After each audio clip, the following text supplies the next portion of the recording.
Buddhism, since its beginnings with the historical Buddha Siddhartha Gautama in the 5th century BCE, has spread widely across the world, with many different forms and schools, each with its own unique outlook on the teachings of the Buddha and the path to awakening. No region has felt the lasting effects of Buddhism more, however, than the continent of Asia, where at many points it became the dominant religion and in some cases, such as Tibet, the basis for political power. Asia clearly is a vast part of the world with a wide range of peoples and cultures, however, and it would be a gross misjudgment to say that Buddhist philosophies are uniform throughout the continent. Conflicts on the practice and very nature of the religion are prevalent throughout all Asia. A prime example of these conflicts can be seen in the two major schools of Asia, the Gelukpan tradition in Tibet and the Chan tradition in East Asia and China. When looking at the reasons for the disputes between the two sects, however, we can see that the religious arguments are paired closely with political clashes between the regions as well. Tibet and China have a very storied past full of political disagreement and military tension. When looking at this issue as a whole, it becomes clear that the Tibetan Gelugpan and the Chinese Chan schools have long been in conflict not only over fundamental philosophical differences, but overarching political disputes as well. So where and when does this dispute begin? Long before the Gelugpan tradition was even founded in the 14th century CE, China and Tibet were already at odds. Around the 5th century CE, the Tibetans, who at the time adhered to an ancient native religion known as Bon, founded the Yarlung dynasty, which quickly expanded, easily moving into China's western territories. The Yarlung eventually became so powerful as to be able to extort military dominance over China itself, even to the point where India was forced to pay a yearly tribute to keep the Tibetans at bay. This came to an apex when, after the Chinese refused to pay tribute in 763, the Tibetan army invaded and briefly took over the then Chinese capital of Chang'an, or modern-day Xi'an. These humiliating defeats, paired with the steadfast Chinese belief that all outsiders were deemed barbarians, set the stage for not only for further political conflict, but religious as well. At this point, the Chan school of Buddhism had been firmly established in China for some centuries. In Tibet, however, Buddhism only truly came into play with the Yarlung king Songtsen Gampo around 640 CE, when he began to translate and disseminate Buddhist texts from India. Buddhism was firmly established with Trisong Detsen, the second of what is known as the religious kings. With the help of the mythical tantric powers of Padmasambhava, he securely instituted Buddhism in Tibet. During this time, Tibet received many Buddhist texts from both India and China. In order to find the proper school for Tibet, Trisong Detsen arranged to have a debate at Lhasa between Hosheng, representing the Chinese Chan school, and Kamalashila, representing the Indian school. An idealist would say that the outcome of the debate was based solely on the arguments presented. However, in all likelihood, political and military tensions between China and Tibet probably played a large role in King Trisong Detsen's decision.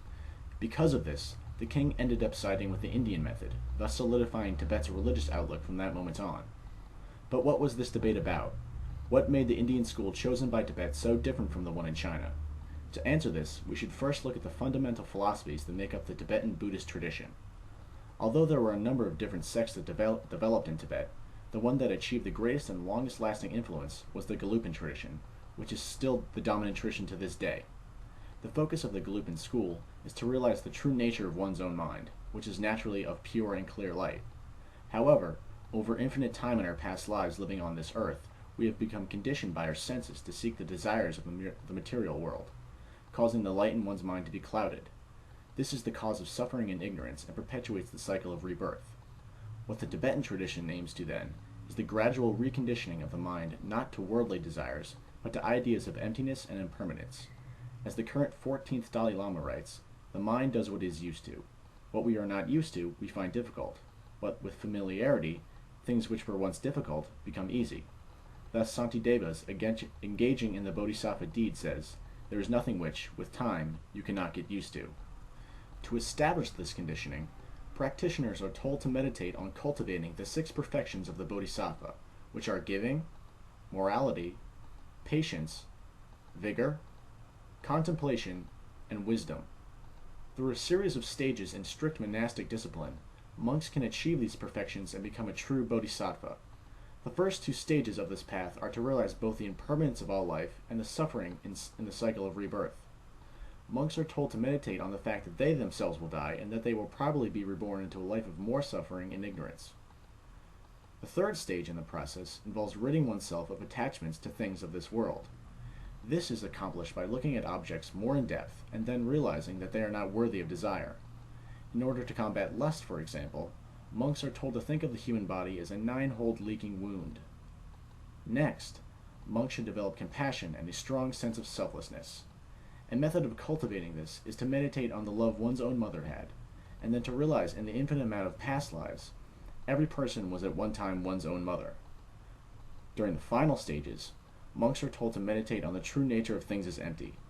A large part of accomplishing this is the attainment of wisdom of things of this world.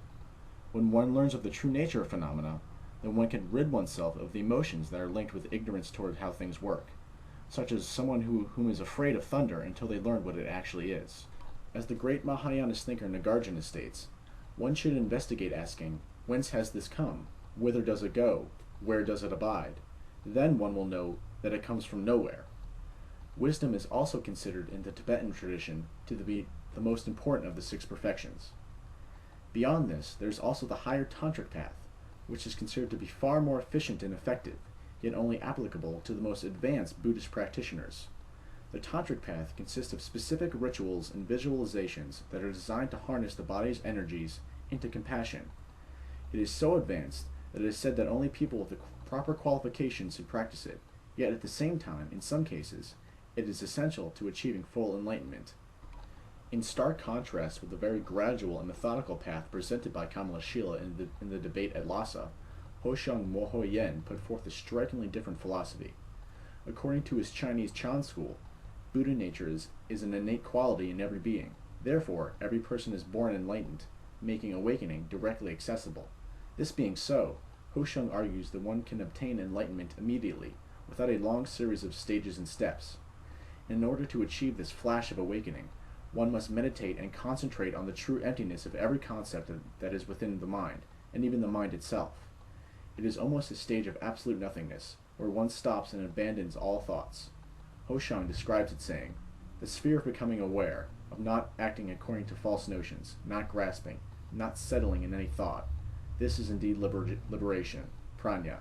The Ratnakutra Sutra says, "Not to apprehend even the minutest dharma, that is the highest enlightenment." This being so, the long cultivation of wisdom and the 5 other perfections that play such an essential role in Tibetan Buddhism are seen as unnecessary and even harmful. Cultivating wisdom is an especially sharp point of contention between the 2 sects. Hosheng argues the defect in conceptualization and discrimination is that they have the power to hinder the original omniscience of all beings, and thus make them turn about in the endless cycle of the 3 evil destinies. This is their defect. It is also taught in the Vajra Sutra that one calls Buddha those who abandon all concepts. In essence, Hosheng argues that gaining knowledge of the conceptual world does not help in realizing the emptiness of it, but merely causes one to become more ingrained in its ultimately false and empty concepts. As for the other 5 perfections, these are seen as not quite as harmful, yet still unnecessary. Chan practitioners maintain that all concepts are ultimately empty, and the perfections are no exception. This includes morality, which is seen as just another construct of the conceptual world. In the non-conceptual world, good and bad do not have a distinction. When asked about awakened morality, Hosheng responded saying, "The Nagopama Sutra says, whatever you conceive as being moral, and whatever you conceive as being immoral, these 2 are called distorted morality. Whatever is neither is true morality."